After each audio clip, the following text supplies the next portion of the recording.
Kuryana Aziz menyambut kehadiran JM PAL TV Yunita Ayu bersama jajaran manajemen PAL TV di Kabupaten Ogan Komering Ulu. Sebagai kabupaten yang telah berusia 109 tahun, Kabupaten Oku menjadi bagian penting dari Provinsi Sumatera Selatan. Kehadiran PAL TV di Oku sangat dinantikan oleh Bupati Kuryana Aziz. Sebagai televisi lokal pertama di Sumatera Selatan, PAL TV telah menjadi bagian dari masyarakat dalam mendapatkan informasi, khususnya pembangunan yang dilakukan di Sumatera Selatan dan Kabupaten Ogan Komering Ulu. Terima kasih, karena mengapa saya katakan demikian? Saya sudah lama sekali menunggu supaya siaran melalui PAL TV ini ditonton oleh masyarakat Oku.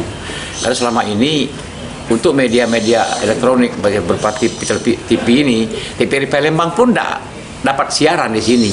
Nah, PAL TV juga demikian, dan media-media lainnya yang dari Palembang itu tidak pernah dapat. Jadi selama ini tontonan masyarakat Oku ini semata-mata hanya melalui TV swasta, TV nasional, TVRI nasional, itu saja. Nah, dengan kehadiran saudara-saudara sekalian, adik-adik semuanya ini, barangkali kami melalui saya sebagai Bupati Ogan Komering Ulu sangat mengharapkan kiranya keberadaan PAL TV ini supaya dapat kami nikmati siarannya di Kota Batu Raja. Karena mengapa? Penjajakan kerjasama ini menjadi salah satu langkah PAL TV untuk memperluas jaringan dan menjalin kedekatan dengan masyarakat Sumatera Selatan, termasuk masyarakat di Ogan Komering Ulu. Tim Liputan PAL TV.